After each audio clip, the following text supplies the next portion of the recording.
Notice of this meeting has been provided by filing a copy thereof with the municipal clerk on January 3rd, 2012. Faxing a copy thereof to the Home News Tribune, the Star Ledger, the Mirror, and the Monitor on January 4th, 2012 at 3:47 p.m. and posting a copy thereof on the bulletin board on the main floor of Borough Hall, 221 South Fifth Avenue, Highland Park, New Jersey, on January 4th, 2012 at 4 p.m. The fire exits are to my right and my left. Please, when you do speak, please speak into the microphones. Assistive listening devices are available if needed. Okay.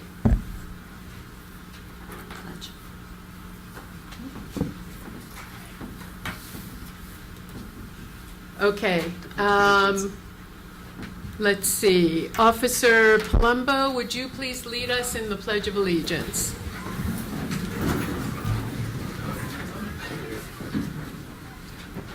I pledge Allegiance to the flag of the United States of America and to the republic for which it stands, one nation, under God, indivisible, with liberty and justice for all. Okay, thank you.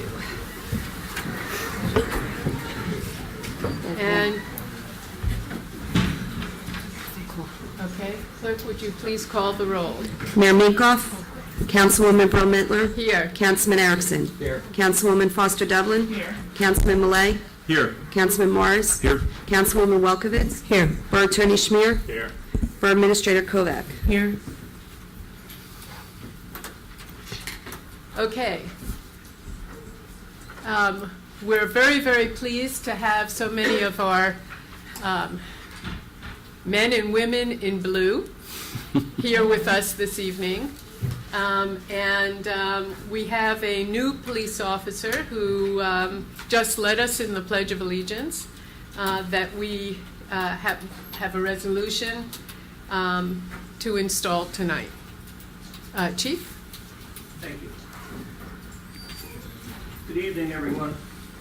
Tonight, this is a good meeting for the public safety people of Highland Park. This is one of two meetings a year where we honor public safety people for outstanding efforts and work. However, before we do that, we are swearing in our newest officer, who I'd like to call up, Officer Palumbo.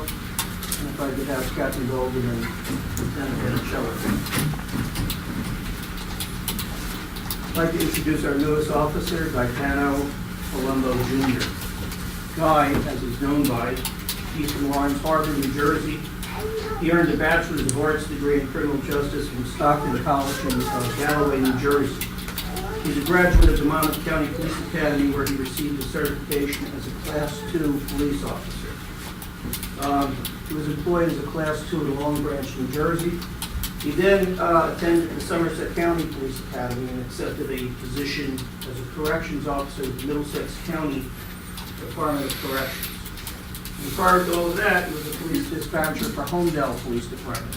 So he does come with a lot of great experience.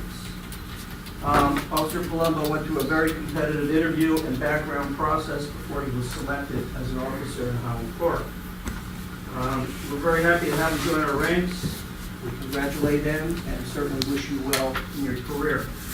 I'd like to call his dad up, Gaetano Palumbo Sr., to hold the Bible, and our council president, Gail Borough-Mittler, will administer the oath of office. Yeah.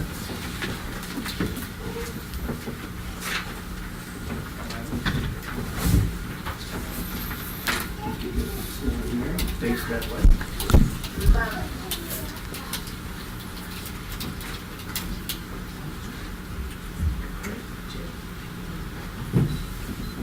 Repeat after me. I, Gaetano Palumbo, I, Gaetano Palumbo, do solemnly swear do solemnly swear that I will faithfully, impartially, and justly perform all of the duties of the officer that I will faithfully, impartially, I give you too much. And justly perform and justly perform all the duties of the officer all the duties of the Of- officer of Highland Park of Highland Park according to the best of my ability. according to the best of my ability. I do further solemnly swear I do further solemnly swear that I will support the Constitution of the United States that I will support the Constitution of the United States and the Constitution of the State of New Jersey, and the Constitution of the State of New Jersey, and that I will bear true faith and that I will bear true faith and allegiance to the same and allegiance to the same and to the governments established by the United States and to the governments established by the United States and in this state and in this state under the authority of the people. under the authority of the people. You may say so. So help me God. Thank you.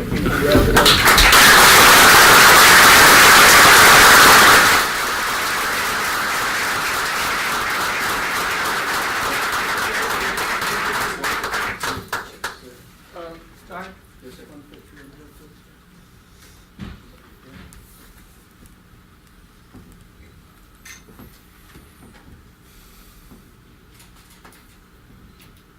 Thank you very much.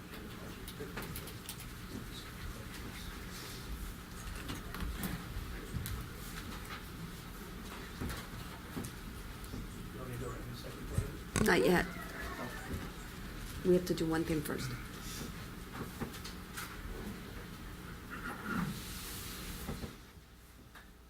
It's a ceremonial resolution. Motion to adopt it. Okay.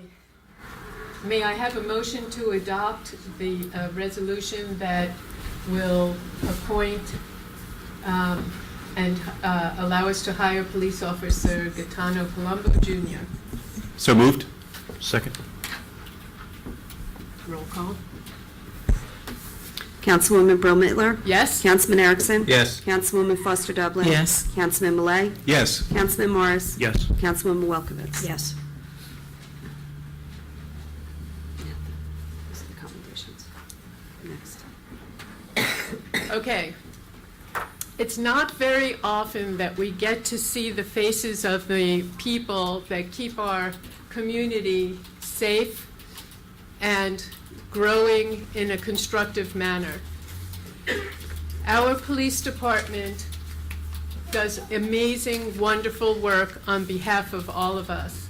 And tonight, the chief and the council and I would like to commend some of those officers and representatives of our police department.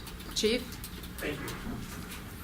Again, good evening, and first I'd like to thank all of my police officers. They do, in my opinion, they do outstanding work all year round. However, there are occasions where there is some outstanding work that we feel warrants recognition. And tonight, we're honoring 5 officers for 3 different events. We'll be giving out service ribbons, private service ribbons, and proclamations from the borough. The 3 of the officers will receive service ribbons for meritorious service, which is awarded for highly unusual accomplishment under adverse conditions with some degree or hazard to the life and limb of the officer, where death or injury to a third party is prevented. The other ribbon we're given out for exceptional duty, that's awarded for highly credible accomplishment, putting public acclaim to the officer or the department as a result of training, devotion to duty, or service to the public.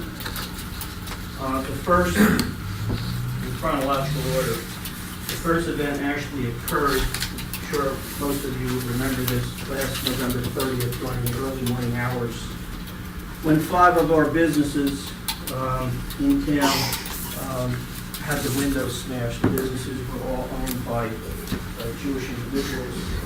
Obviously, this created a lot of concern, a lot of fear in the town, and we certainly made it a priority to try to make an arrest in this case quickly. Through excellent investigative work by members of our Detective Bureau working in conjunction with the Brunswick Police, Westchester Police, and Middlesex County Prosecutor's Office, they made an arrest on this within 12 hours of it occurring.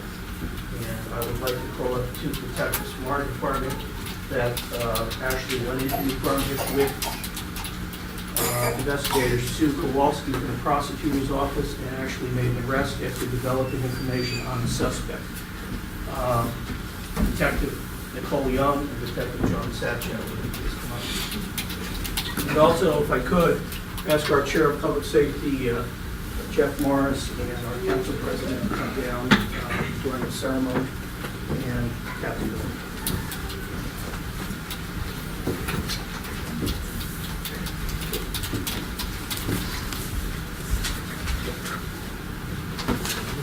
So they're receiving the departmental ribbon for exceptional duty.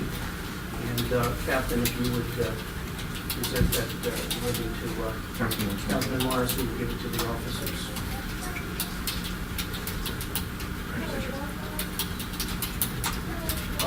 Proclamation from the town is going to be read by our Borough Clerk, Joan Hollings. Whereas on November 30th, 2011, 5 businesses in town were vandalized in the early morning hours by objects thrown through their storefront windows. And whereas information was obtained that a similar incident had occurred at the Shabbat House in New Brunswick. And whereas detectives from the Highland Park Police Department, while working with the New Brunswick and Rutgers Police Departments and Middlesex County Prosecutor's Office, were able to locate the suspect and take him into custody, where he confessed to said vandalism. And whereas the efforts of the detectives represent the best traditions of solid investigatory work and devotion to duty, now therefore I, Gary Minkoff, Mayor of the Borough of Highland Park, do hereby issue this special commendation to the following detectives for their roles in investigating said vandalism and arresting the suspect: Detective John Satchow, Detective Nicole Young. On behalf of the people of Highland Park, I offer them my heartfelt thanks for a job well done and for keeping Highland Park safe. In witness hereof, I hereunto set my hand this 6th day of June, 2012.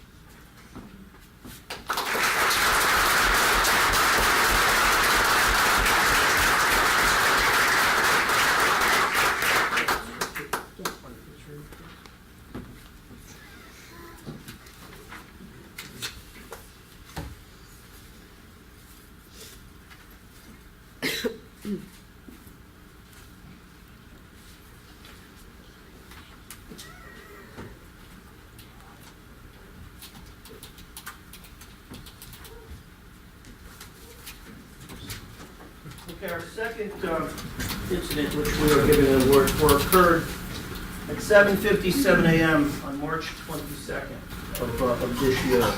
And I'll ask Lieutenant Panicella and Officer Sean Garley to come up front, please.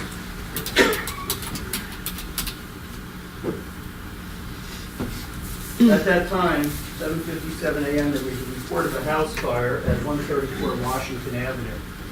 Lieutenant Panicella arrived within seconds and found the house to be fully involved in fire. He was, Officer Garley arrived shortly thereafter. They went around to the back of the house to try to make entrance. There was a report of an elderly gentleman that that resided there, that may be trapped in the house. They were able to, well, actually, I'm going to let Captain Golden, who arrived shortly thereafter, and observe the actions, describe what occurred next. As Chief said, early morning hours, the call did come in. It was reported there was an elderly gentleman trapped inside the house. Lieutenant Panicella arrived first on the scene, and he confirmed by neighbors' accounts that there was in fact a gentleman inside the house. Without any hesitation, Lieutenant Panicella forced open the rear door and actually physically went inside the house and pulled the gentleman outside. As he began to pull him outside, Officer Garley arrived on the scene and assisted at that point. When I arrived on the scene, it was incredible that anybody could even come out of the house with the amount of flames and smoke that was visible. I would be remiss if I didn't mention that Officer Wiskowski and Officer Newton, they arrived on the scene also, and once the gentleman was pulled out of the house, the officers assisted and they began administering life-saving measures to resuscitate the individual. So, once again, Lieutenant Panicella and Officer Garland, without hesitation, did a commendable act by removing the victim from the house at that point. They're going to receive, as I mentioned earlier, departmental citations for meritorious service by Councilman Morris.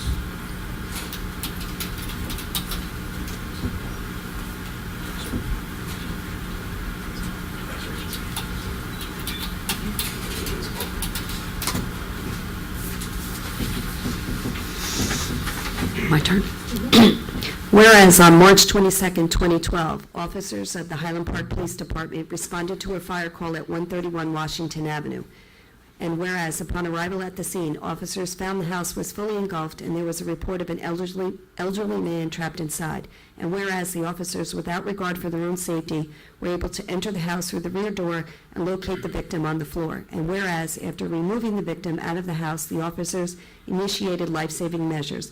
And whereas the Highland Park First Aid Squad arrived and continued administering first aid to the resident and then transported him to the hospital. Now therefore, I, Gary Minkoff, Mayor of the Borough of Highland Park, do hereby issue this special commendation to the following police officers for their roles in coming to the aid of a resident in need.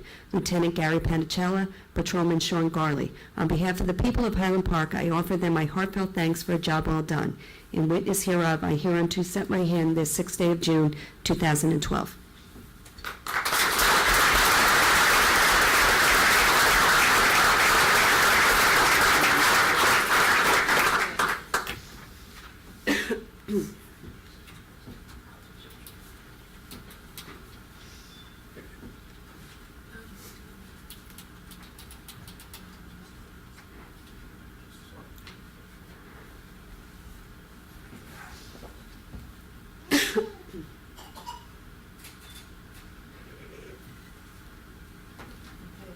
Stay here a second. At this moment, the victim in this case was Rudolph Haas, and we have with us this evening his daughter, Ms. Linda Haas, who would like to say something.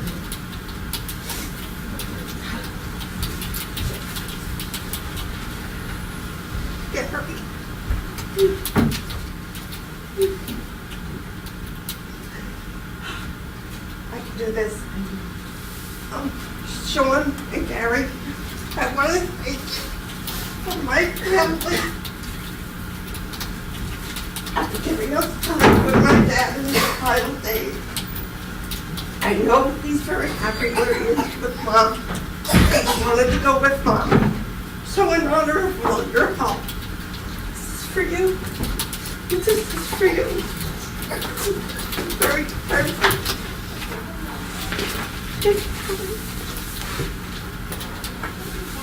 It says, I can read it, let me be good and read this. It says presented to Gary Panicella and Sean, I don't remember your name. I don't remember. With deep appreciation and heartfelt thanks for saving Dad. Your heroic measures will never be forgotten. What you did for us is to give us more valuable time with Dad in his last days. Thanks you so much to the Highland family.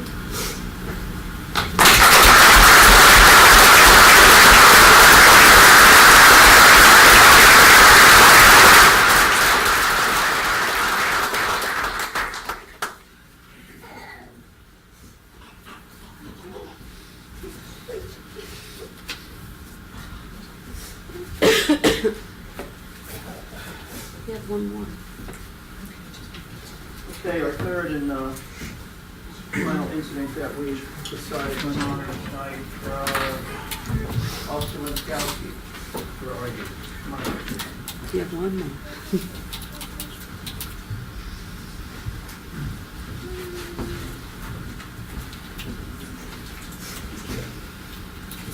March 31st at 4:57 p.m. Officer Winskowski was on duty and patrol. There was a report of an armed robbery with a gun at the Raceway Station. The actor went in and hit the attendant over the head with the firearm and took money. They were able to get a good description of the car and the actor. Officer Winskowski on patrol spotted the car on one of our side streets, pursued it, the car took off. To make a long story short, he ended up in East Brunswick under 18 after a high-speed pursuit that went to a individual bailed out of the car, ran. Officer Winskowski ran after him, assisted by East Brunswick PD, and they were able to make an arrest on in this case. So he is receiving an award for meritorious service also. Anyone, I can tell you, as an officer, when you are pursuing a vehicle and you know that the individual has a firearm and you don't know what he's going to do, it's pretty scary.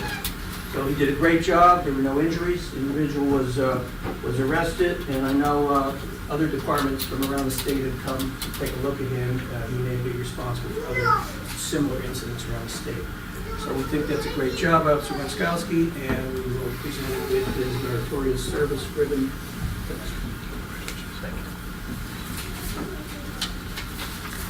Up again. Whereas on March 31st, 2012, an officer of the Highland Park Police Department observed a suspect vehicle that was involved in an assault and armed robbery that had just occurred at the Raceway gas station. And whereas said officer attempted to stop the suspect vehicle, but suspect refused to pull over. And whereas said vehicle fled the area, which resulted in a high-speed pursuit along Route 18 that ended with a foot chase in East Brunswick. And whereas the suspect was arrested and charged with the robbery and associated offenses. And whereas said incident did not result in any injuries to the officer or the suspect. And whereas were it not for the officer's observation and diligence, the suspect may not have been apprehended. Now therefore I, Gary Minkoff, Mayor of the Borough of Highland Park, do hereby issue this special commendation to the following police officer for his role in the apprehension of a robbery suspect, Patrolman Derek Wenskowski. On behalf of the Borough of Highland Park, I offer them my heartfelt thanks for a job well done. In witness hereof, I hereunto set my hand this 6th day of June, 2012.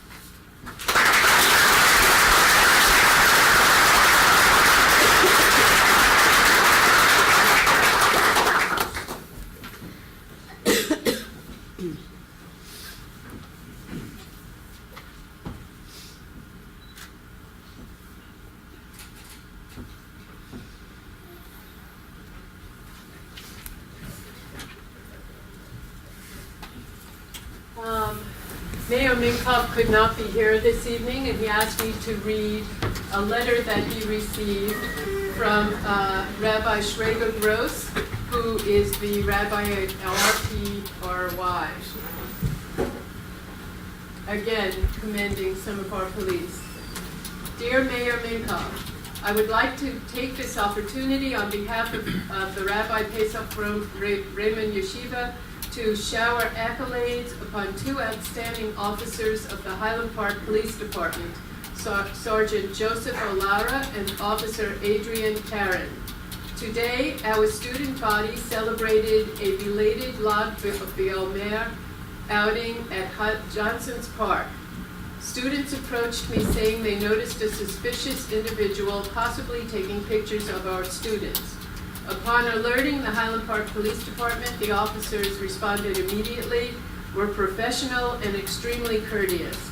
After interviewing the individual, they expressed their appreciation that we alerted them to the situation and reassured me that our children were safe. Please acknowledge the outstanding professionalism of your officers. Sincerely, Rabbi Schrager Gross, Principal.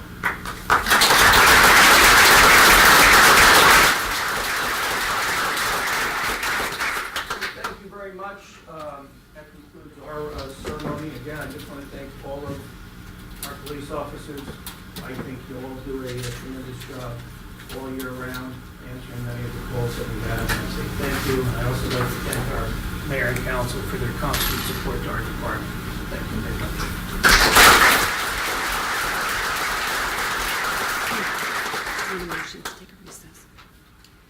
I need a motion to take a brief recess. Motion. Second. Okay, we're going to take a little time to enjoy this celebration of so many of our finest. Thank you.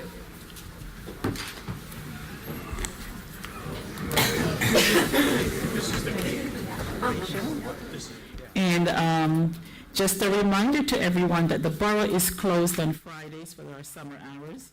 So we have extended the hours during the week, and on Fridays we're closed. So please keep that in mind. That's a cost-saving method for all. And last but not least, that we are about to start our summer program that will start on July 9th.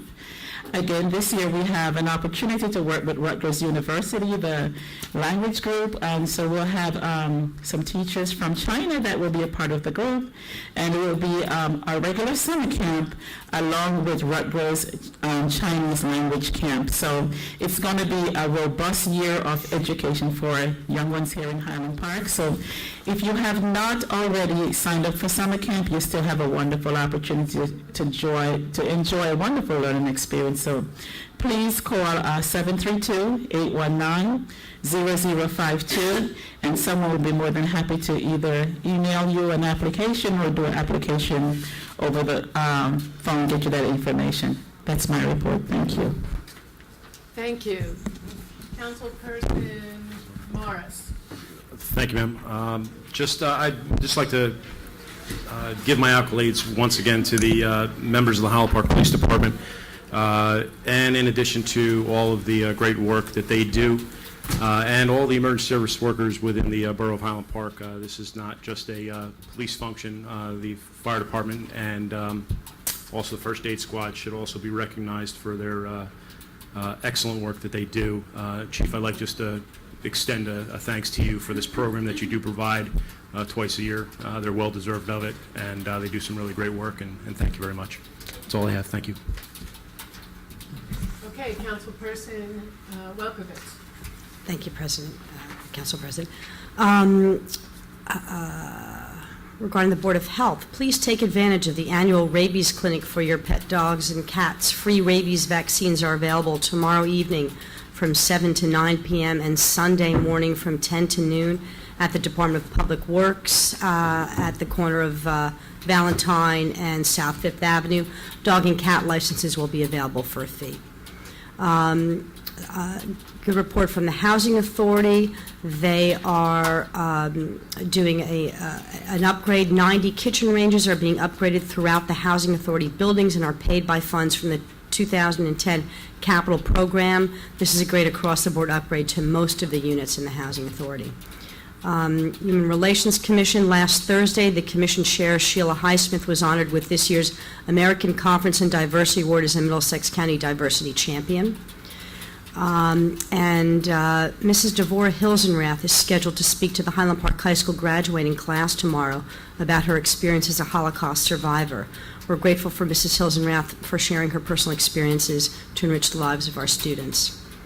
The food pantry, as in good news here again, as in recent previous years, the food pantry will again offer 2 successful programs. These are programs that are eligible for people with the food pantry IDs and that qualify. One is produce vouchers. They'll be giving out $5 cash vouchers to be used exclusively at the Highland Park Farmers Market. Thanks to Main Street for facilitating the transactions for the vendors. And also a produce distribution. The farmers market vendors have agreed to donate their Friday afternoon leftovers to folks with food pantry IDs. The produce will be available the following day on the regularly scheduled Saturday food pantry food distributions, thanks to our generous vendors. And these are great ways to ensure healthful food to people with that get food pantry distributions, and we're keeping the purchasing local. And thanks to all of our committees and generous volunteers for all of their hard work and commitment helping residents in Borough Council of Highland Park. And lastly, if you haven't heard about Highland Park's home improvement and energy efficiency programs, another reminder. Highland Park is, I believe, the only municipality in the state to be offering 3 different home improvement and energy efficiency programs to our residents. One is It's in Our Power, which is really under John. If you don't mind, I'll just plug it for a second. It's an energy efficiency upgrade program offering a low-cost energy audit and low-interest loans and up to $5,000 in rebates for energy efficiency improvements to your home. The second program is Highland Park's own home improvement program. We're offering up to $18,000 in home improvements for major system repairs. It's available in the form of a 10-year forgivable loan, and income guidelines apply. But for instance, if you are a family of 4 making less than $83,000 and you need a new roof, and you continue to live in your home for 10 years, you will get a new roof at no cost. This is a great program. Please take advantage of it. Applications, there's a lottery. So far it's scheduled for June 11. Please fill out a pre-application, drop it off here at the Borough Clerk's desk, and there are about 20 to 50 openings. Please take advantage of this. And the last program is New Jersey Comfort Partners, additional energy efficiency upgrades provided you meet the income guidelines. And for more information on any of these, please go to the Borough website. Thank you. Thank you. All right, Councilman Millet. Okay, I have a brief announcement tonight concerning my role on the planning board. I've decided to recuse myself from further discussions and voting going forward on the 7-Eleven project. I do so not because I am technically in violation of any ethics or anything like that, but only to, remove the whatever the wording is, the appearance of impropriety, but also, and I think more importantly, to remove perhaps some sort of a discussion point that doesn't really have anything to do with the plan on the table and its merits or lack of merits. So I'll still be a member of the planning board, but not in relation to the 7-Eleven project. And one other point, we'll be probably talking about this later, but the role of the council is separate from that of the planning board, and that, we'll be glad to hear comments, but we really, and Ed will elaborate on this, that, we can't really give opinions about certain things or, participate in the discussions, and in fact, that may prejudice the case, in the applicant's favor, so we have to be careful on that. And one final point is that for those of you that, may not come to many council meetings, what you saw tonight with the presentation with our police officers and first responders is not a unique occurrence, and it happens year in, year out, that these guys go above and beyond the call of duty. So I just want to, through them, thank the chief, and it's always one of the pleasures of being on council is to get to see this firsthand. So thanks. Okay, thank you, Pedrick. Councilman Erickson. Three things. First, on tonight's agenda is a contract that we bid out to plant trees in Highland Park, and that will be approved tonight, hopefully. And that means our street tree program will start planting trees in an appropriate time. On the other hand, if you want a street tree and are interested in getting one planted in front of your house, contact the borough. We go through the process of coming up with street plantings every fall and spring. And so there's, if not right away, in future year or future, maybe in the fall, we'll be able to plant some trees on your property or on your parking strip.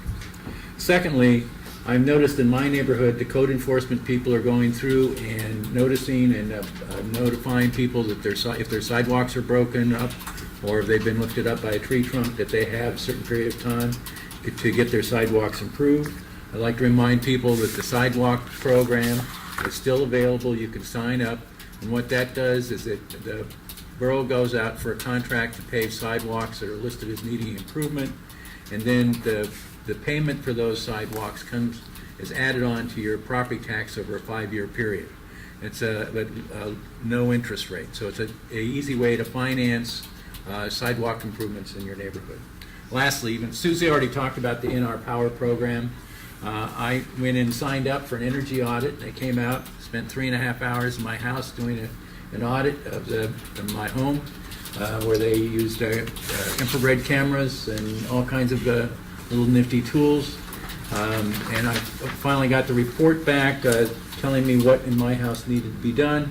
And I have a copy of it here. It's a very detailed report that actually has to do with my house as opposed to some boilerplate information.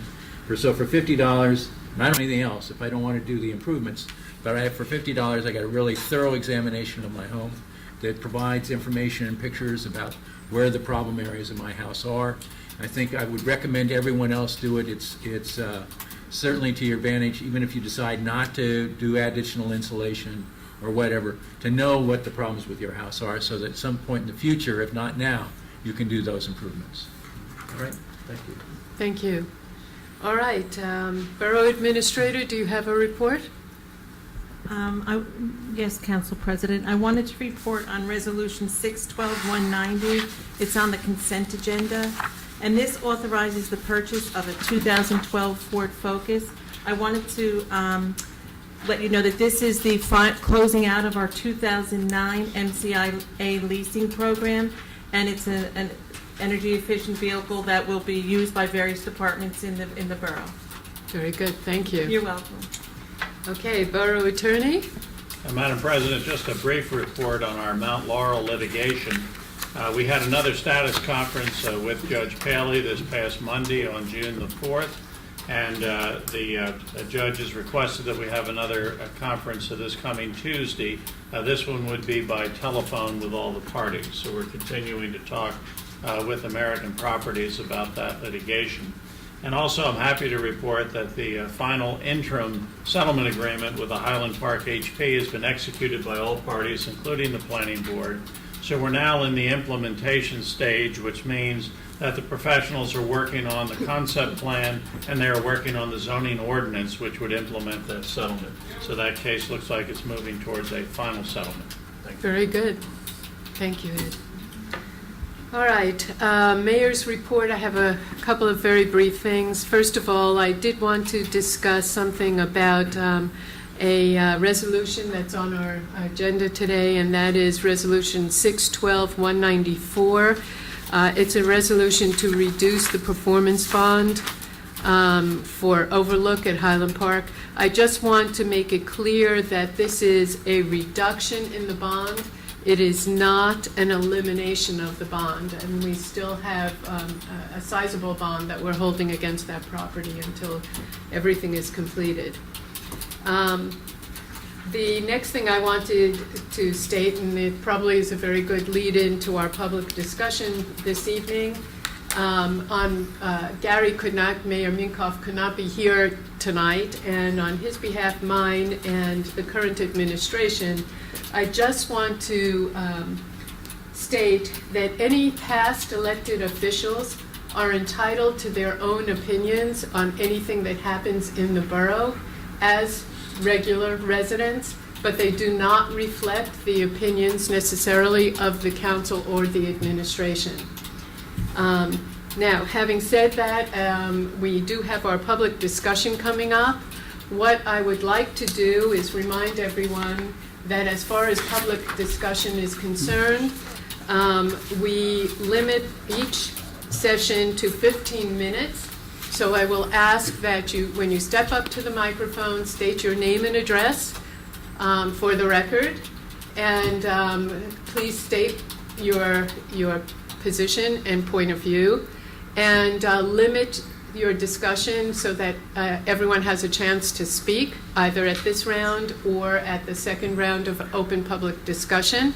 And please, as Mayor Minkoff has said in the past, I will iterate that if someone else has already presented the same sort of question, please refrain from repeating the same question so that everyone has a chance to get their word out to us.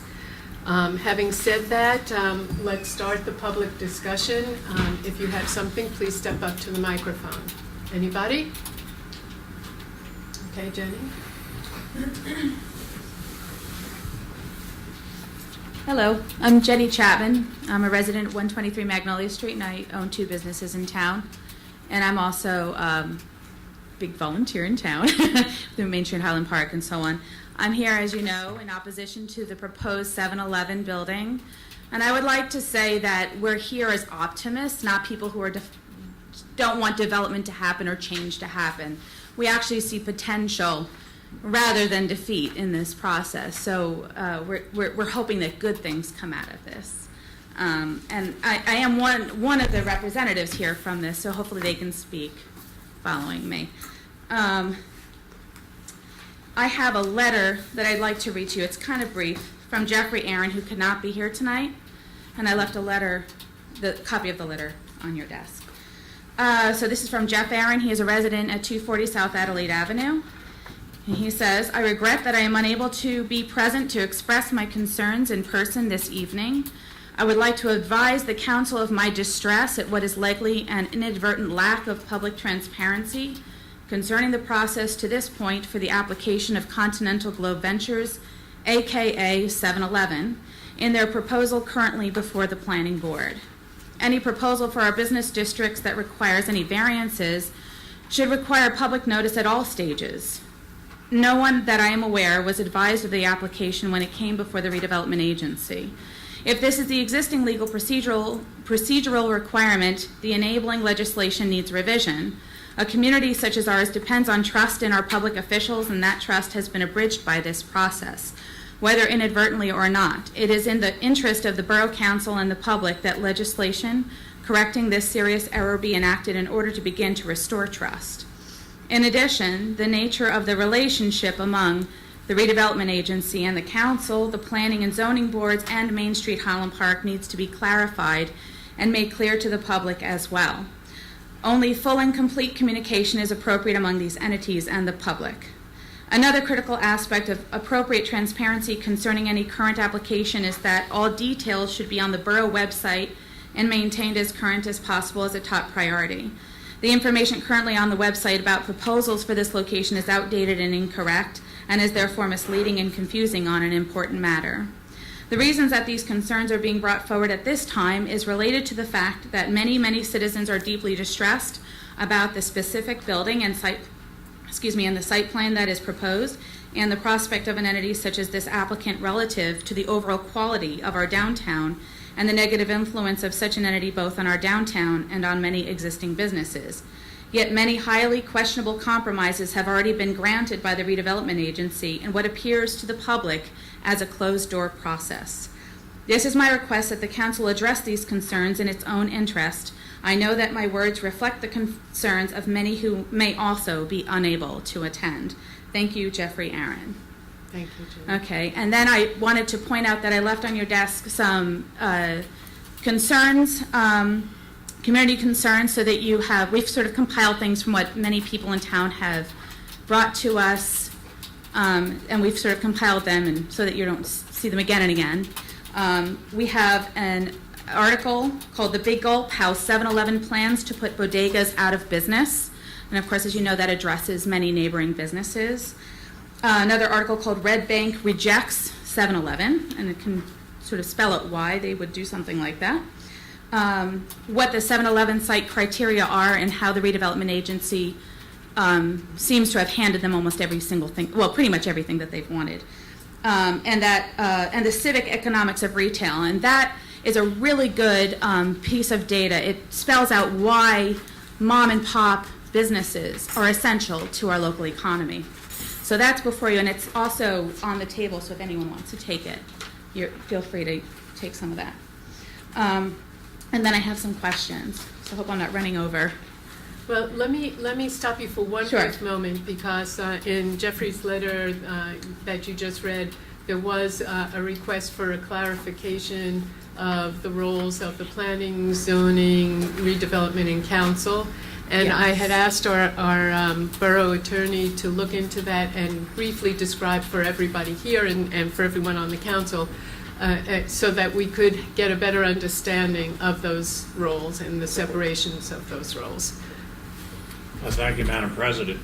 The redevelopment process begins in the borough, or began in the borough, when the borough did a redevelopment study, and on September 13, 2005, adopted the redevelopment ordinance. So we have a local ordinance which is authorized by the state law to designate an area in need of redevelopment and to encourage that area to redevelop according to certain design standards.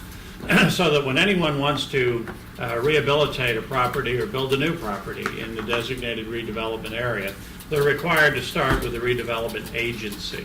Now, that's an organization that has been appointed by the Borough Council by ordinance, but it's a separate, distinct agency. It's not overseen by the Borough Council, it's created by the Borough Council, and it functions as a redevelopment agency. So anybody who wants to do anything in that zone needs to meet with the redevelopment agency. And they, in a sense, function like our technical review committee functions for every other application before the planning board. In other words, they take a look at the design standards and the guides set forth in our redevelopment plan.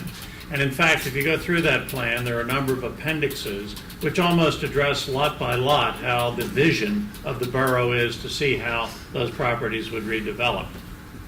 If the agency believes that the application has merit, to go forward to the planning board for what is called really the official approval and official public hearing on the application. Then the agency would vote to send it along to the planning board. I understand that's what's happened here. Now the matter goes to the planning board for what's called site plan approval. In other words, all the improvements that are proposed, the building, the parking, the road cuts, the light, everything related to redeveloping of this property goes forward to the planning board. The planning board also gets to make the call as to whether or not, in their opinion, this proposal lines up well enough with the redevelopment plan to qualify as a redevelopment project. So they get to make that decision as well. And if the planning board feels as though it does, it can approve it. If the planning board feels as though there are elements of it which should be varied or changed slightly or given a little bit relaxation, the planning board can grant that. Or the planning board could find that it's not consistent with the plan, it could deny the application. So right now, this application is currently pending before the planning board. So the various views and the information that you've shared with the council tonight, which is all very helpful, but really needs to be shared with the body that's a separate body, the planning board, which will make what we'll call the quasi-judicial decision, meaning the folks sitting up here acting as the planning board will consider testimony, will consider your opportunity to ask questions of those of the applicant presenting the testimony, and then you'll be given a full opportunity to present your own testimony about why you believe this is a good idea or a bad idea, why it complies with the plan, why it doesn't comply with the plan. And then the planning board will deliberate right in front of you about their determination, and they will vote on the application. And then after that period of time, the applicant will either be approved or disapproved. If somebody is happy or unhappy with that decision, they have 45 days to appeal it to Superior Court. So right now, this council has no real direct jurisdiction over this application. It has come out of the redevelopment agency. It's been forwarded to the planning board. That's where the teeth get sunk into the application. That's where your arguments really should be presented. Okay, I have a quick question about what you're saying. It's really helpful for us to all know that, especially people who are watching this, so that they can come to the planning board with their questions. When the redevelopment agency, maybe you can answer this, I'm not sure. When the redevelopment agency decides to make concessions that move away from the redevelopment plan, where can we find documentation to support their concessions? Well, I would defer to Pedrick. I assume there are minutes made or taken or tape recordings made of this public body that meets. There was probably a discussion of each and every variance or deviation and why it made sense or didn't make sense. So I'm sure you could request those. We have the Open Public Records Act, but you don't have to get that formal. I'm sure if you were to ask for the minutes of the discussion of this application, you could find that. It might find its way into the redevelopment agreement that was signed. That's a public document. You could certainly have access to that. But I think there is a record somewhere where it was discussed, debated, and then forwarded on to the planning board. But you can ask again those same questions or point out, in your opinion, where the deviations don't warrant a variance, and therefore they're significant enough so that it really doesn't line up with the plan. That could be your argument. Okay, thank you. I also, pardon me, I have a question about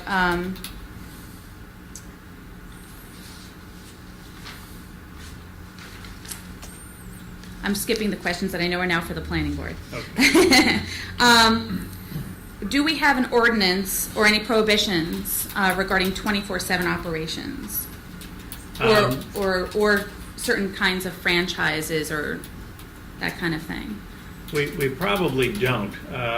It could be a condition of any approval. In other words, if the board was to consider something and believe that a 24/7 operation was not a good thing, they could indicate that they wanted that as a condition. But usually if it's a permitted use and it's a retail use like this in a given zone, it would probably be permitted to be 24/7 unless a condition was attached not allowing that. So we don't have a town ordinance Not a barring townwide that ordinance that says no specifically? 24/7, that's correct. Okay. If I could, we do have a noise ordinance in Oh, effect. yeah. We have a noise ordinance, yeah. Oh, okay, right, okay.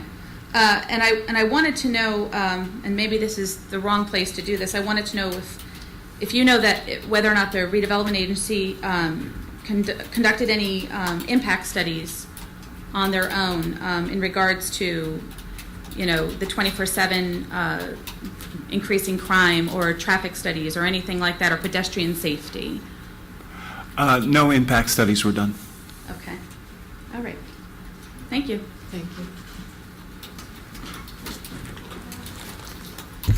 Council President, Yes. before the next speaker comes, I have been battling a migraine headache all day, and it's not getting any better. And unfortunately, I have to leave, and this is a very important discussion, both of the issues tonight.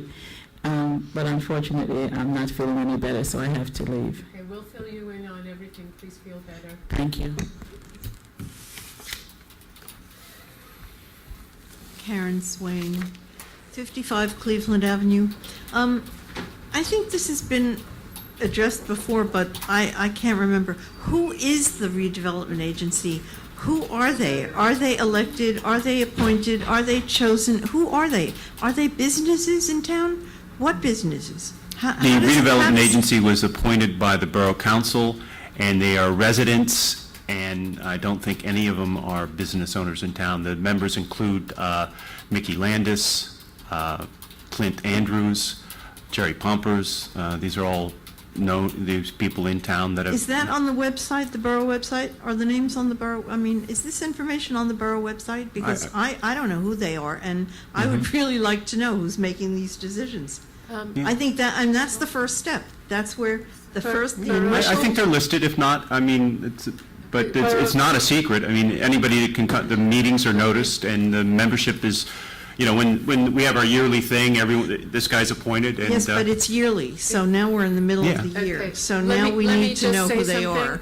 something. The borough administrator is going to double check, and this raises another issue, you know, if are other commissions also listed on the borough website? So that would be a point of information that would be helpful to our residents. Thank you. No? Well, I was looking at you, but, you know.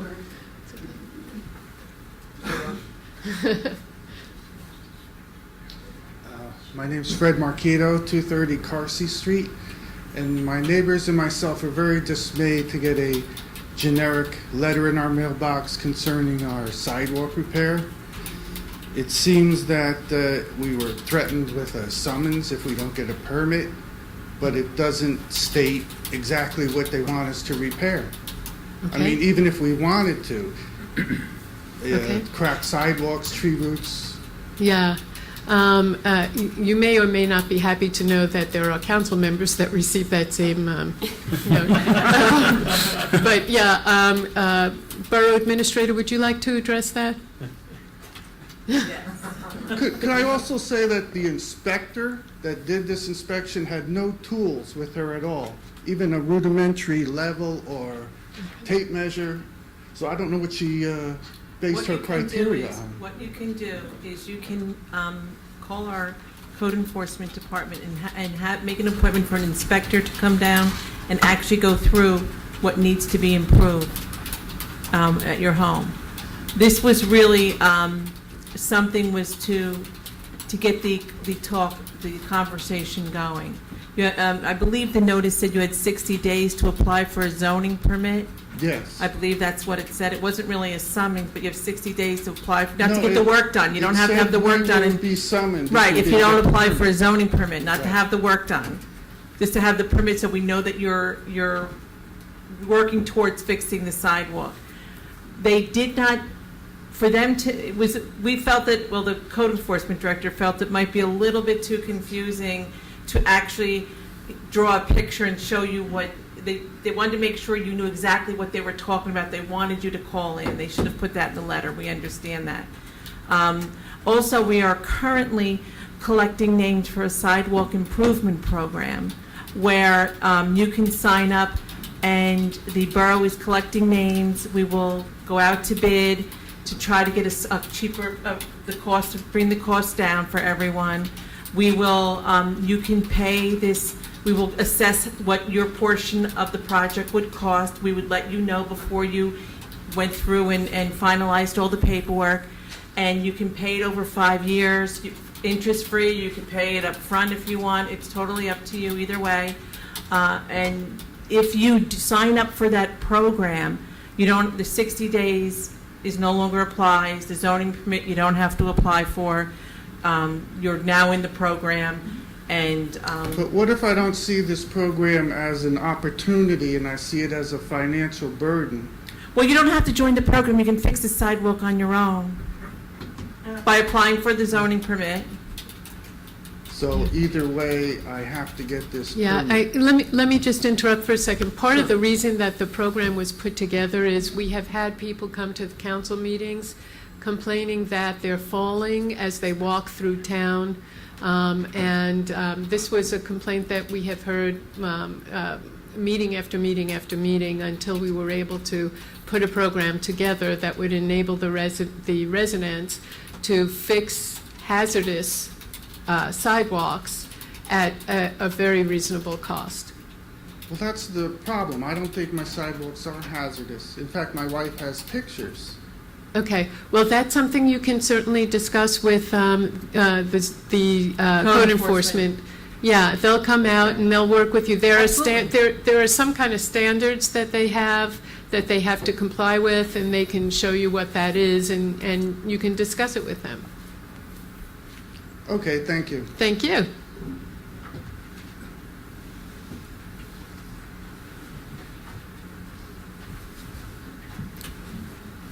So I want to talk about three things. First, introduce yourself, please. My name is Randy Solomon, and I live on 331 Felton Avenue.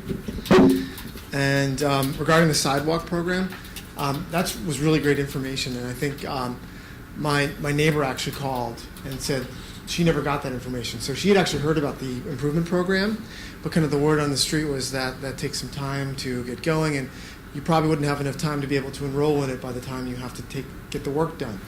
And she actually called.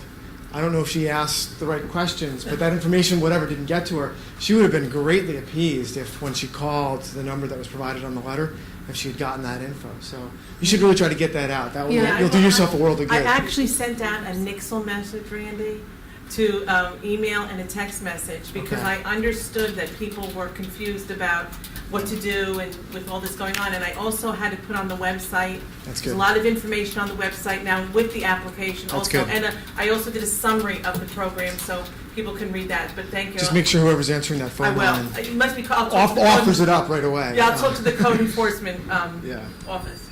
And so that's one. The other thing is I wanted to talk about the Our Power program and the townwide home energy audit program that Councilman Erickson just talked about. I did it also, and I think it's great. And I think, as a lot of you know, I helped to get that going. I wanted to let you know that we're modeling a new action for Sustainable Jersey. So as part of the formal Sustainable Jersey program, if municipalities copy the Highland Park program, they can get Sustainable Jersey points. And we'll be using the actual letter that we wrote for Mayor Minkoff and the blank RFP that Highland Park issued. We'll take the Highland Park out and, your town name here. And we've already had a couple of workshops in different parts of the state where we're teaching other towns how to implement it. And so far, we think we have about 30 towns that want to copy it. That's great. So I want to thank the mayor and the council for doing this. You were the first ones to do this, and it was a leap of faith, and I think it's a testament to you all and your willingness to try to do something good, not just not do something that might be scary. And there's a lot of towns that would not have done this, and if you hadn't done this, then all these other towns wouldn't be seeing the great success and saying, oh, we want to try it too. So I think this will have an important impact on the state, and so I want to thank you for your leadership on that. Thank you. Next, I wanted to talk about the Sunoco site. First, I wanted to ask a clarification of the attorney. The planning board attorney said that what constitutes a variance that is subject to the review of the planning board is determined by the language in the redevelopment plan. And if it says shall or must or similar strong language, then to go against it would constitute a variance. if it says we prefer or we strongly recommend, or in most cases we would like, or some other softer language, or if it's about the broader intent of the plan, then it's the redevelopment agency's sole discretion, and the planning board really can't take it up, and it's not a variance. So that sounds to be counter to what you said. Could you clarify? No, I agree with the advice you just repeated from the planning board attorney. In other words, there are variances and then there are recommended design standards. So they are at different levels.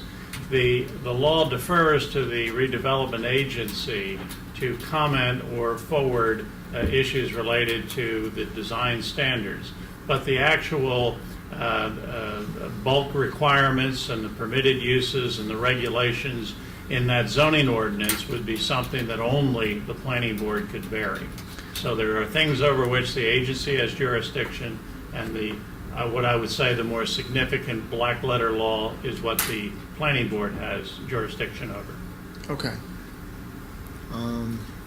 So I'm still a little confused, but it probably requires a broader conversation. We don't have time for it tonight. Give a specific, like, let's say, and so maybe Ed can tell you whether that's a variance or not. Do you have a specific thing where you think that it's a variance? I don't off the top of my head. Well, I'll because this is an important issue to work out, and I'll just chime in here. And one of the issues that is before the board is an issue, and again, Ed might have to research this. Is for one thing is the side entrance on the building, and because the plan calls for buildings at the front with a front entrance, and this the redevelopment agency forwarded a proposal that had a side entrance. Now, would the side entrance, let's say, be a variance? Would that be a specific point? I mean, Well, right, and the language in the redevelopment plan says something along the lines of, we strongly recommend and prefer that the entrance not be I'm just there. bringing, because I know that's a point of contention, so I just want to see what the actual... That's potentially a good example, and that was not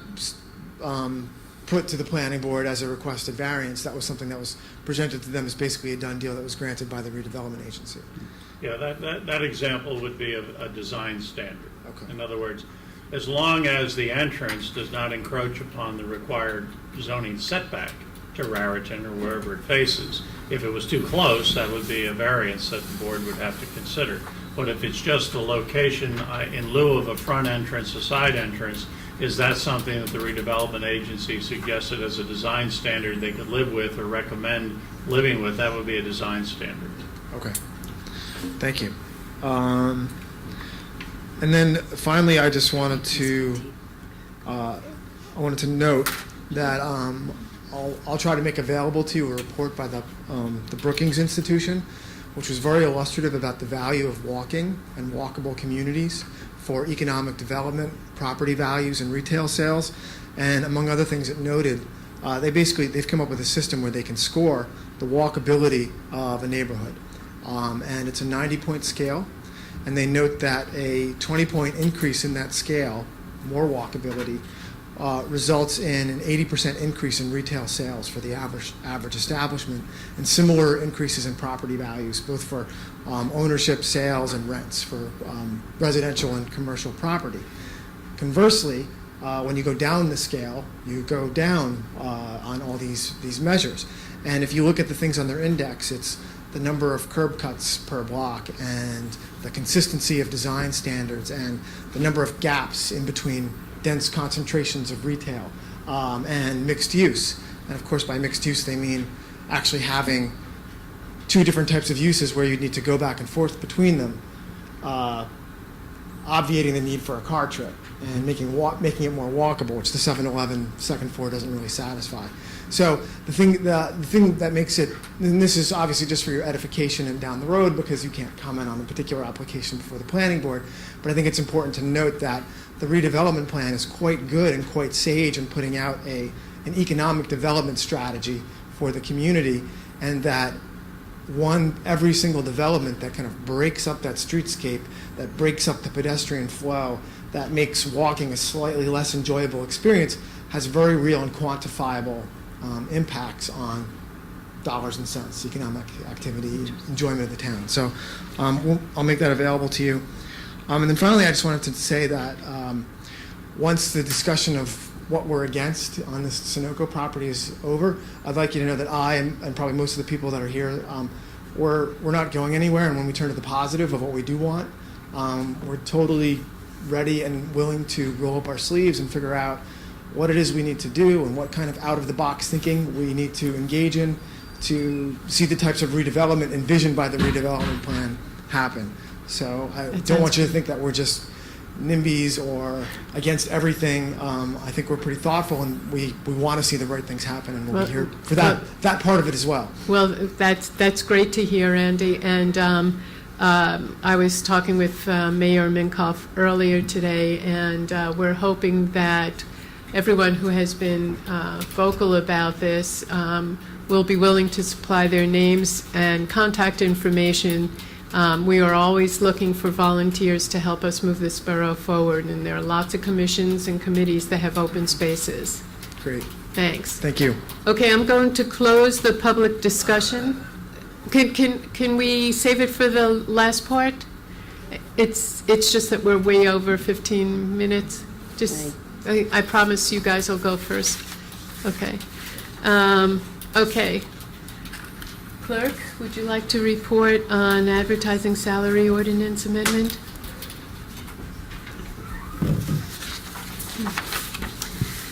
An ordinance to provide for and determine the rate of compensation of each officer and employee of the Borough of Highland Park and the method of payment of such compensation was duly advertised for consideration of passage on final reading by title and affidavits of publication on file. The ordinance was posted and made available for public inspection as required by law. May I have a motion to take up the ordinance on final reading by title? So moved. Second. Roll call. Councilwoman Brill Mittler, Yes. Councilman Erickson, Yes. Councilman Malay, Yes. Councilman Morris, Yes. Councilwoman Welkowitz. Yes.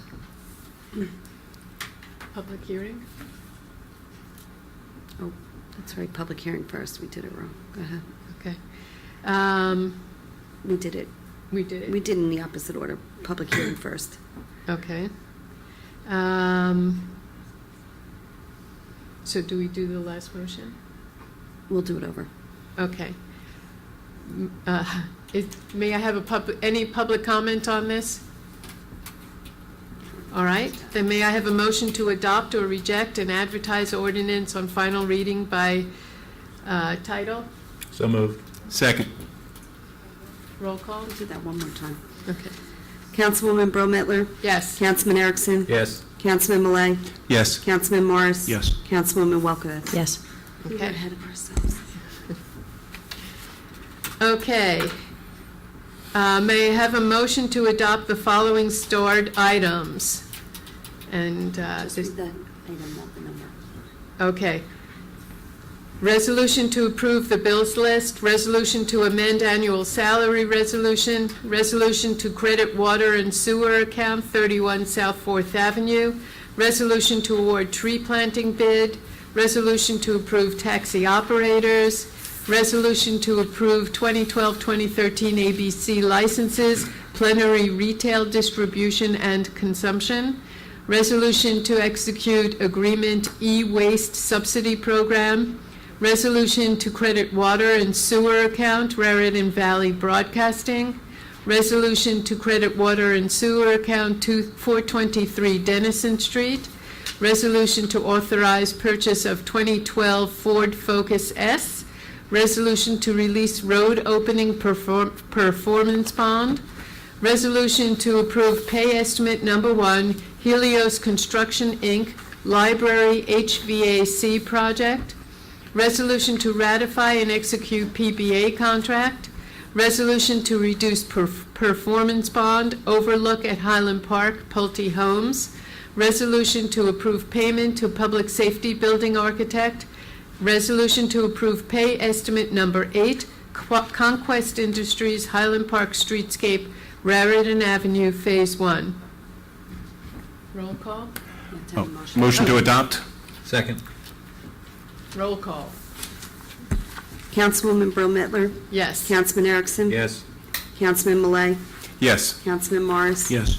Councilwoman Welkowitz. Yes. Okay. Public discussion. Yes. My name's Larry Perfetti. I'm at 214 Cleveland Avenue, and I have continuing concerns about the illuminating experiences lot. And I wonder if the attorney could give us a little more information about what's going on. But before, if you can, my specific question is Mr. Serenian still directly involved in the negotiations? Yes. Yes. So he will be a party on that phone call? Yes. My understanding is that Judge Paley wants to wrap this whole thing up by the time he retires. My concern is not for Judge Paley's retirement, but rather for the next 1,000 years of the Borough of Highland Park and what's best for us. And I hope that, I'm sure you people agree with that too. So then, are there, can you give us more information about what the numbers are on the table? And can you tell me whether or not there has been a study done by American Properties as to the feasibility of this nebulous plan that they're proposing? My understanding is there hasn't been much money spent by American Properties other than to bring the case forward under the Mount Laurel Act and then to fight back and forth in court. But I have no idea what their plan is. I'm not sure that, I don't know how much you know about the plan, and certainly no one has demonstrated to us the feasibility of any plan that's under consideration at this particular time. Well, we have seen a concept plan of what they had proposed to do on their property. That was presented, you may recall, at a public meeting probably 18 months ago now over at the Senior Center. Architectural renderings were presented, surveys were presented. There was a full presentation by them in terms of how they proposed to redevelop their 7.5 acres. Now, the program has changed from that time, and unfortunately, the proposed number of units that were suggested on that property have gone down. And I'm not at liberty to share with you what the numbers are right now because the judge has instructed that those numbers be shared only between the parties in an effort to see if it can settle or not settle. So I can't tell you what the current proposal is because it's a settlement proposal, and we have to react to that settlement proposal and get back to the judge next Tuesday, which we will do. But I don't think the judge certainly did express to us that he is going to retire in September because he's at the mandatory age to retire. He would like to get his calendar, as it said, cleaned up, not just with our case, but with probably 20 other matters that he currently is carrying. And so that was his desire, to find out whether or not the litigation has a possibility of settling, to find out sooner than later, and if it does not have the ability to settle, then to get the matter scheduled at a reasonable period of time to have a hearing that would be open to the public about what would be appropriate on that property, and the judge would make the decision. So he's encouraged us to continue to try to work it out because we can therefore, like was done with the other piece of property, hopefully come up with a plan that made sense for the community. But if we can't reach a settlement, and he'd like to know that sooner than later now because of his impending retirement, then he would like to get the matter scheduled. If the matter is scheduled, Mr. Serenian will handle the trial, and the matter would be presented to the judge with all the experts that we would present. They would present experts, and then the judge would make a determination. Okay, thank you. Okay. Hi, Eileen Pitchinson, 200 Jackson Avenue, and I'm also concerned about the American Properties, so I'm just going to read my thoughts on this, okay? On June 25th, 2010, before River Road filed their suit, American Properties proposed 138 owner-occupied townhouses with 28 co-affordable housing units, or 18.33 units per acre.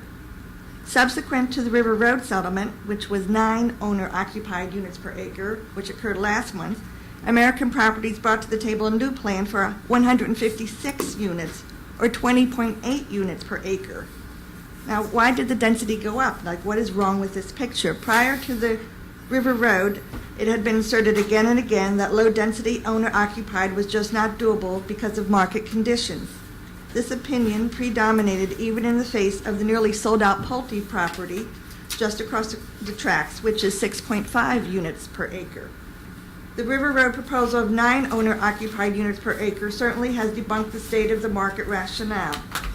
Please remember that Highland Park spoke through its Board of Adjustment recently when it overwhelmingly rejected Avalon Bay's proposal of 15.8 owner-occupied units per acre on the exact same parcel of land. Why isn't American Properties listening to the voice of the people of Highland Park?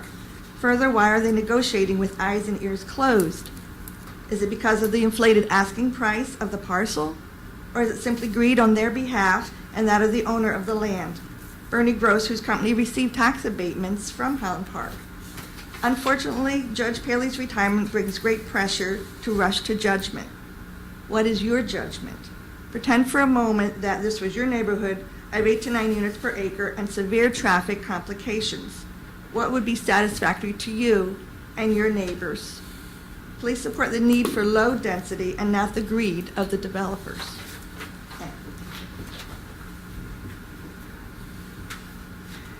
Thank you. Anybody else? Yes.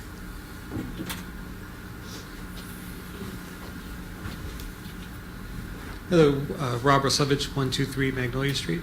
A quick question for you. I know this sidewalk program is for a 30-foot minimum. That's what the application states, but we are advising people to apply anyway.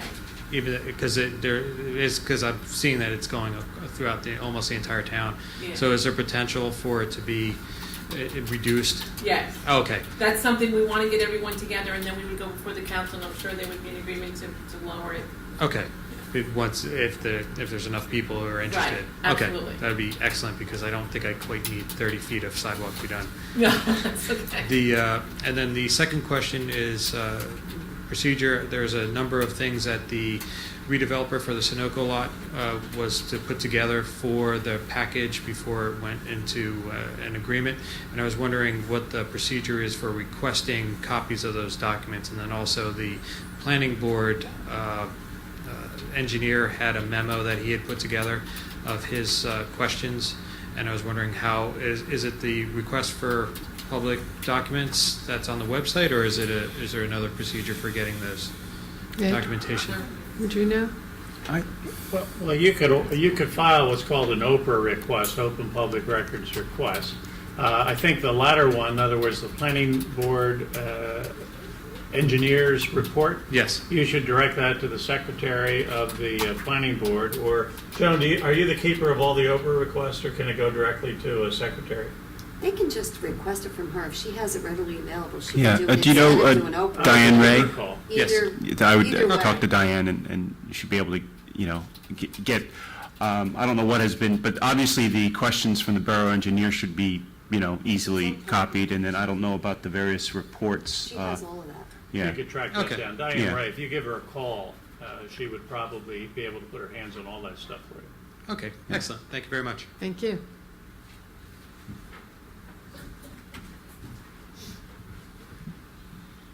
Good evening. I'm Mary Curran. I'm at 67 Cleveland Avenue, and I want to speak about the American Properties issue as well. I agree with the other two statements and questions that were made. I just think that I personally, and probably speaking for some of the other members in the community, feel like we've been very frozen out of the talks about this development. And so my question is, at what point can we have our voices heard again as the negotiations are happening? You said we could be there at the final hearing, but at that point it seems to me like it may be too late. So if you could just speak to us about when we have opportunities other than council meetings to get our voices heard, and dates and Well, things. the decision to either settle or not settle is a decision which would be made by the borough council. So there would be give and take back and forth between the Borough Council and the developer about the number of units, the ownership versus rental, all the issues that are very important to everybody. But at some point in time, if the borough was able to reach a closure on those issues, then the process would be followed just like we did with River Road HP, and that is a draft interim settlement agreement would be put together, and then that agreement would be aired publicly and you'd be given a copy of that. And you would have every opportunity to appear and say, it's a lousy settlement, it's a great settlement, this is missing, whatever comments you would want to share with the council. But it really is a decision that would be made by the council for the entire community. Okay, thank you.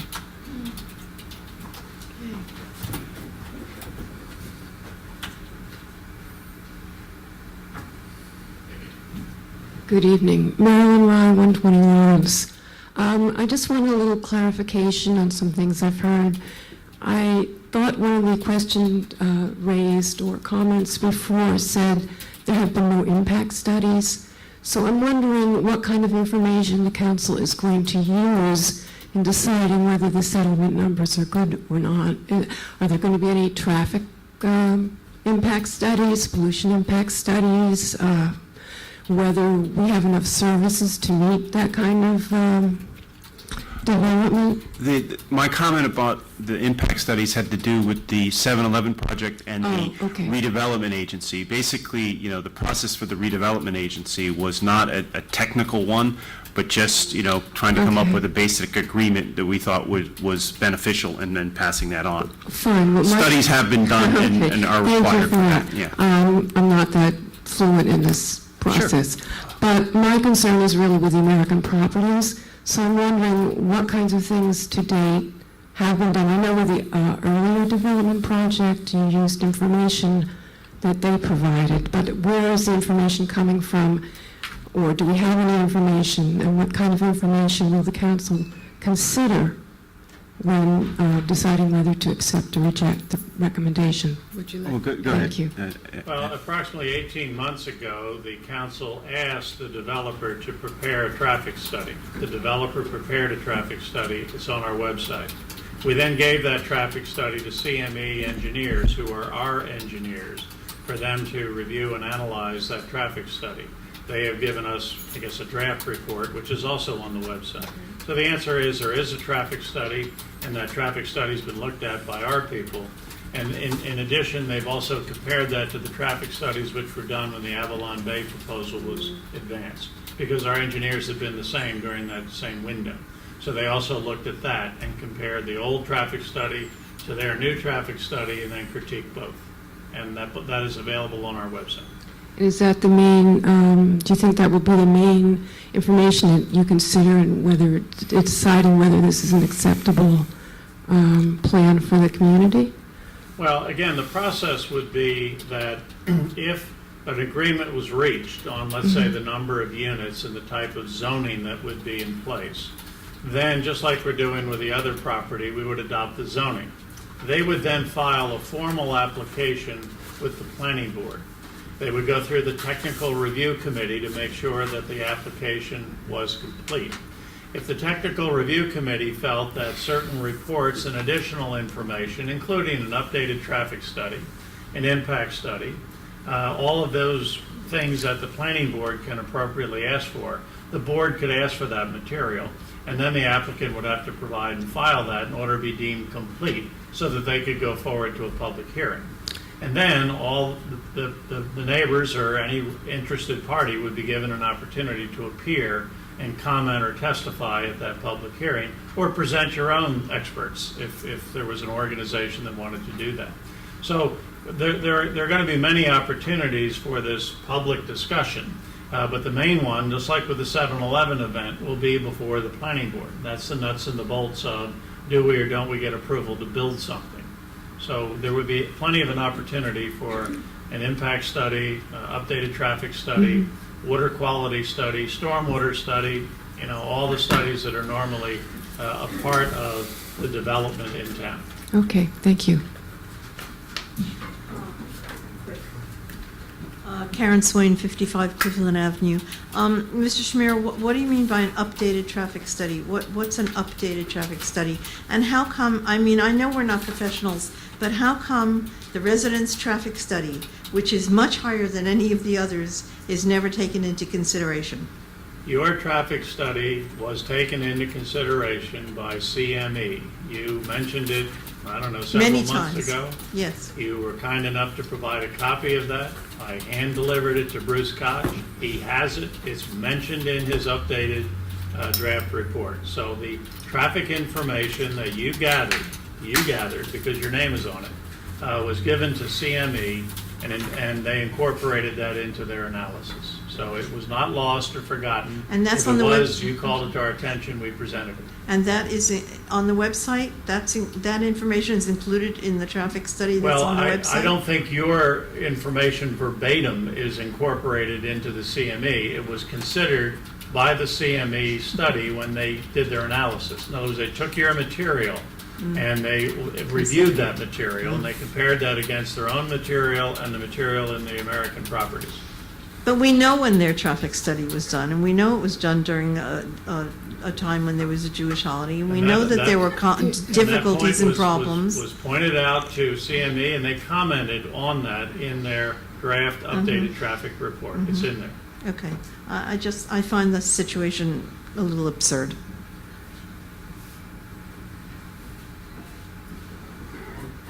I have a further question, Larry Perfetti, 214 Cleveland, about the impact studies. Going forward in the negotiations, I assume that you have an understanding of all the impacts that various levels and various types of units would have on the town, not just in terms of pollution and traffic, but in terms of services, for example, in terms of the school, what it would do to the school population, or guessing at what it would do to the school. Is that correct? Am I correct about that? Correct. We have a planning consultant, Phil Caden, Right. and he has done that analysis. There are studies from Rutgers University which help you project the number of students who might be in a one-bedroom, a two-bedroom, or a three-bedroom development in Middlesex County. So that information has been looked at by Phil, and that's being factored into the discussions we're having with the other side. So that when you're talking to the judge about the kind of impacts that this would have on the municipality, you can talk about dollars and cents of it. Yes, you can. But you can't zone against kids. I mean, you know, it's America, and people have kids, and people live in houses, and people send their kids to the schools. So you can't simply say to the judge or somebody else, listen, you know, this development is going to generate 122 kids, and we spend $15,592 a year educating each kid, so we can't afford this. I mean, that doesn't work under a zoning regulation. We would have to point out that how would the town accommodate the increase in the number of youngsters that might come in, but you can't zone to keep youngsters out, like you can't zone to keep seniors out. Mm-hmm. But that's factored in terms of the overall. We also have to look at the ratables that would be created. You know, in other words, the value of the development, and apply the tax rate, figure out how many dollars would come in as a result of having that property not vacant but viable again with something on it. So the tax dollars are also evaluated. So you look at the pluses and the minuses. Police protection, fire protection, the kids, all of those things get factored into an impact study. So I assume that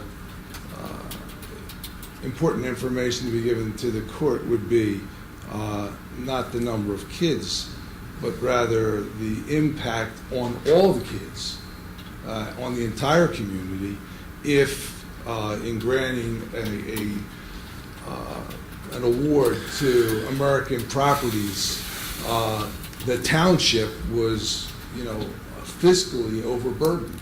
Is that correct?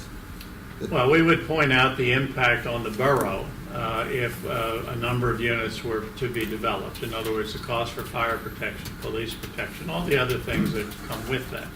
And then we'd also take a look, as I said, at what income would be generated by that development. And we make a projection on the number of kids that would also come with that development. So all of that would be factored in, and that would be presented to the court, yes. And this would be presented to Judge Paley and not to the master. Is that correct? It would be presented to both, actually, because the master would be called upon to, after all of the information was gathered on our side and their side, the master would write a report or a recommendation to the judge, as the judge then would conduct the hearing. And the master would listen to all of our witnesses, their witnesses, and the judge would listen to our witnesses, their witnesses, and question the master about her report.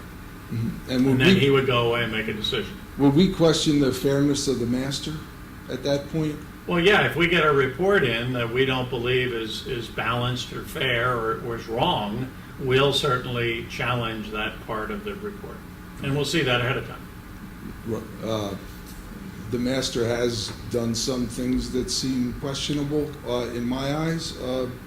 For example, standing there the first night saying that in 90% of these cases, the person who brings the Mount Laurel lawsuit wins, which is absolutely incorrect.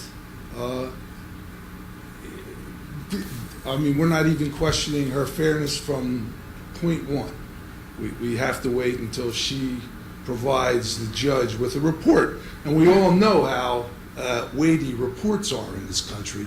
You know, someone writes a report and it's gospel for 400 years until, you know, another person, well, other people, until there's years and years and years of evidence that show the difference. Do we really want to get to the point where we let this person, I think, who's from the get-go... Perfetti, we didn't appoint the master. The court appointed. But we can challenge the master. Well, if we could challenge the findings of the master if we felt that they were biased or wrong or somehow misstated something in that report. We have the right to do that. But we don't have the right to go to the judge right now and say, fire the master. We don't. We don't. We can't even ask that. Nope. Why not? Why can't we ask that? Because I know the answer. Oh, the judge will say, forget it? The judge will say, go away, get your case ready. This is the master. She's been working on this case for 2.5 years. She's the master. Thank you. Okay. Matt. Hi, Matthew Hirsch, Felton Avenue. Just because it was discussed regarding the sidewalks, I actually I received a notice in the mail as well, and did connect with Scott Luthman over Code Enforcement today, and he did inform us that he told us about the program and kind of what that entails, and actually registering in the program lifts that 60-day. Kind of deadline, so it relieves a little bit of that pressure. But also, they're going to send somebody out and spray paint where our sidewalks actually don't meet code. So that was good. I did have one question for him because we have two mature pin oaks that are causing our sidewalks to be in the way that they are. And just how we can maintain the integrity of those trees and replace our sidewalks and not have to be in the same situation 5 years from now. Because when we bought our house 4.5 years ago, one of the squares was inches off from what it is now. So and there's been a shift in plates, as they say. But he indicated that they'll be available to answer that. So just to, if anyone was going to call, that was the information I heard today. Thank you, Matt. Bobby?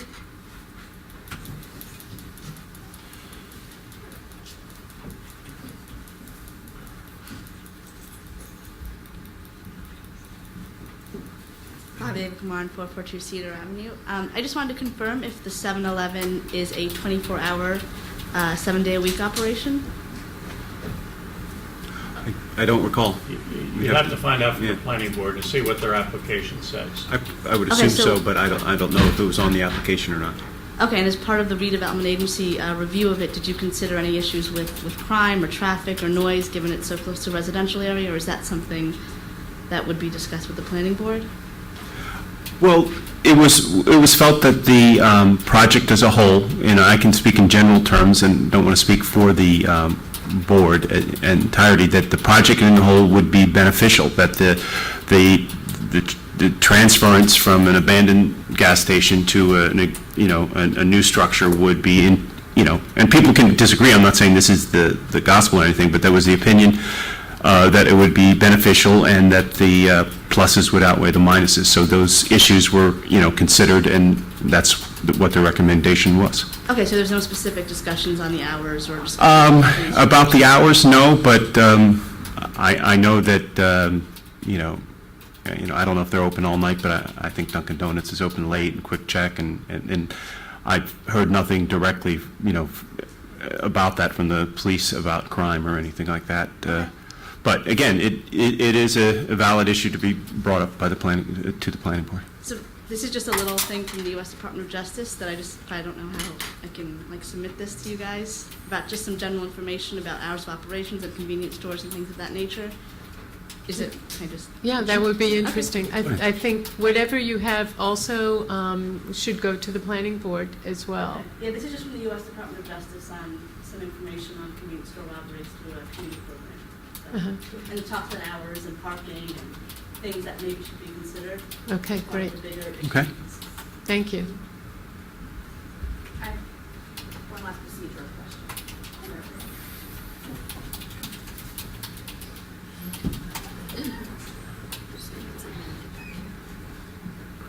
Again, Jenny Chapman at 123 Magnolia Street.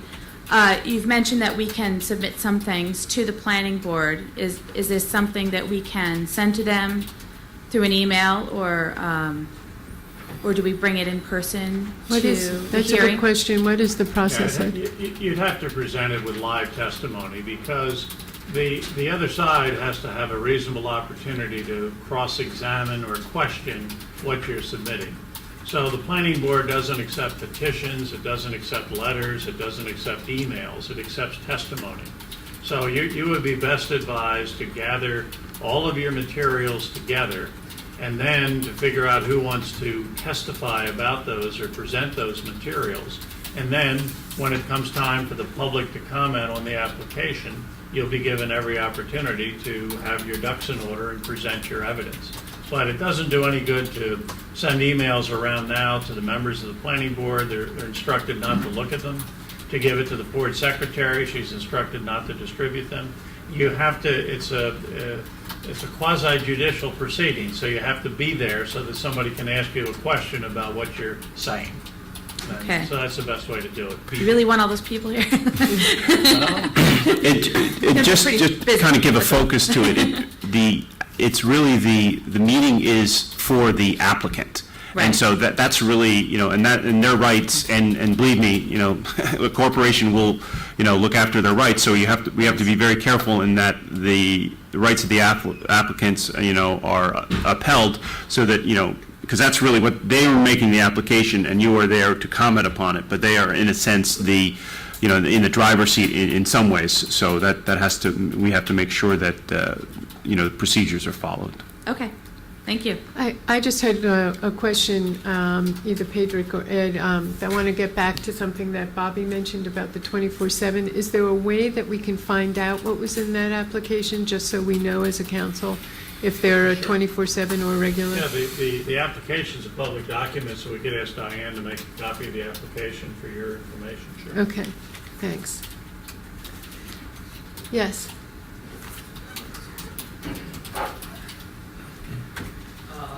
SAMSA 14 South 2nd Avenue, Big Food Mart.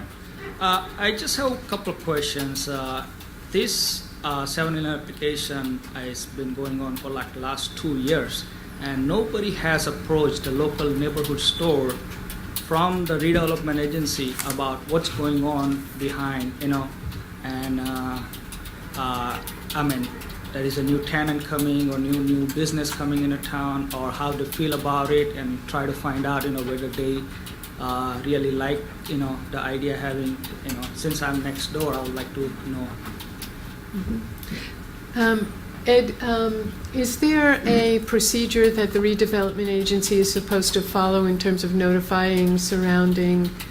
No, the notification occurs at the planning board level. In other words, any properties within 200 feet of this property should have received notice from the applicant indicating they're going to the planning board. So that's supposed to be the notice. Yeah, but And- 200 feet is nothing, that's like, two houses, Right, but that's the law. That's- The law says that people within 200 feet have to be notified. Now, that doesn't prevent, and obviously there are folks here that live further than 200 feet from the property. That doesn't prevent anybody within that 200 feet who gets the notice to say, holy smokes, I think this is important for other businesses and other neighbors to know about, and you publicize it. You can send it to anybody you like, and you can invite anybody you like to come to the planning board. But the burden falls to you to send the word out. They have done statutorily, legally, what they have to do. Get a list from the tax collector and the clerk and find out who's in 200 feet. They send out the notice. They provide proof that they did that. The board can hear the case. But if you or somebody you know in that, you next door, get a notice, you can run as many of those off as you want and take them around to every business that you think might be interested in this application. No, as a business owner, I never got a notice. But do you live within 200 feet? I'm right next door, Goes so to the property owner. it's a business next door. Right. Did your business get a notice? No, we didn't get a notice. Did the Goes to the property property owner owner. get a Not the notice? business owner, property owner. It might have gone to the property owner, yes. Well, that's who gets the That's notice. probably what happened. And You can check that with the planning board secretary to make sure that your property was noticed. I would suspect it was, because, whoever's handling the application would know enough to do that. But now that you're aware of it, you can spread the word. Okay, all right. And other question I have is I know the people who worked there in 60s and 70s, they know that oil went down in the ground from the, years. So how does the cleanup EPA program work? How do they clean up the soil? That's a big issue, I guess. Yeah. Well, there's a whole protocol about cleaning up old gas stations.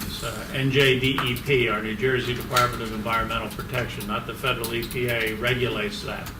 So you pull out the tanks. I don't know if the tanks have been pulled out or filled. No, tanks have been pulled out. Pulled But out. It's And then underneath you test the building. The oil is Right, underneath. and you test the soils and where the tanks were, and you have to submit a report to the state, and the state assigns an investigator, and there's a remediation specialist who oversees it. Usually monitoring wells get put in to see what effect there is on the groundwater.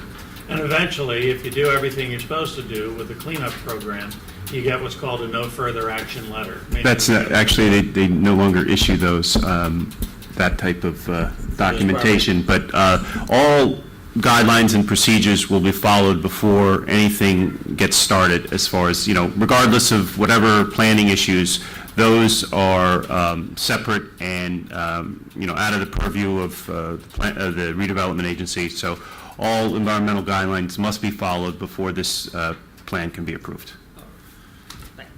I just wanted to clarify that because we were informed by that the no further action letter is not actually the term that they use now. They've changed the wording on us. L. Williams, 319 Harrison Avenue. I'd like to comment on the remediation. The remediation is virtually complete. They expect a can't remember the phrase, but it's RAO, which they expect to issue. The licensed site remediation professional expects to issue in September or October. Okay. So the process is So virtually the complete tanks as far have- as remediation. So all of the oil has been removed, and an inspection of remaining oils or whatever in the ground has been completed? Yes, and my comments are based on the reports that have been submitted to the planning board Okay. by the consultants. Okay, great. Are there any other questions for this evening? Larry? This is a non-American properties question. You have those? Yeah. Sometimes. Across the street from our house at 215 Cleveland Avenue, there's a tree that's been falling down for years and years and years, and it's completely hollow.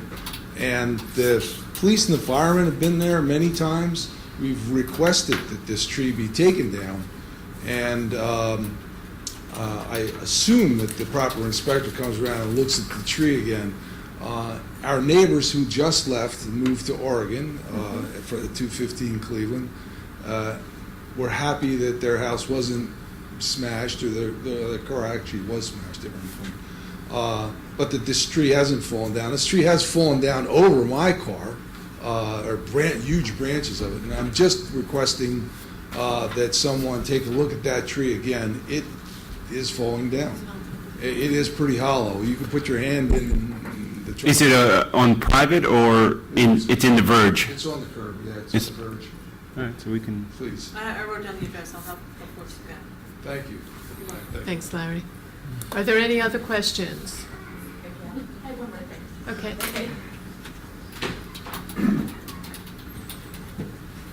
Jenny Chapman, 123 Magnolia Street. I just have a couple of comments about maybe something we can, I don't know if this can change for the future, but because we are, I think, 60% rentals in town, we have, I think that maybe only sending letters to landowners might be an inadequate way to inform the public properly about variances and this kind of thing, because then the tenant is required, they're residents of Highland Park, they're voters in Highland Park and so on, but they aren't given potentially the opportunity to respond to things like this. When you say things like this, like this, the Sunoco property. Okay. You know, I do live within 200 feet. I did receive a letter. I'm a homeowner, but neighbors of mine around the corner who are even closer to this property, of course, did not, because they have an absent land. The landowner does not live there, and so they did not. The tenant did not. Was not notified. The clerk, which is probably true. The clerk is informing me that it's the law. Land use law, that's the law. That it goes to the property owner, but we can certainly think about. We have all the tenants' names. No, you wouldn't. Yeah. Yeah. I mean, but we certainly can drop it off to the procedure, occupant, but I it's just want to just- know if that's a legal thing that we can do. With the planning board, you can't do that. There may be a I don't know how you legal would do it. It's restriction, just- yeah. If you're only receiving, if only 40% of your public is getting notified, then it's not getting to the public, right? And then again, if the I think your point is an even broader one in terms of getting the word out to our residents on many different things and all residents, and that is something that we are taking seriously, and we're hoping to soon have some new vehicles for communicating. Right, and then in terms of, in regards to the redevelopment agency making decisions about things that are going to happen within close proximity to residents and to local businesses, by the time it gets to the planning board, clearly there are decisions made that the public has not been, you know, they weren't able to be addressed. Right. Properly in a hearing situation, and I'm not sure what we can do to change it and what their laws are. I'm not. Right. I mean, land use attorney, whatever. I don't know what the laws are, but I do know that the council will be planning on having a discussion on all of these issues and what steps we can take to make it better in the future. I appreciate that. Thank you. Are there any other questions? Okay, then may I have a motion to adjourn to conference? Motion to adjourn? Second. Thank you all very much.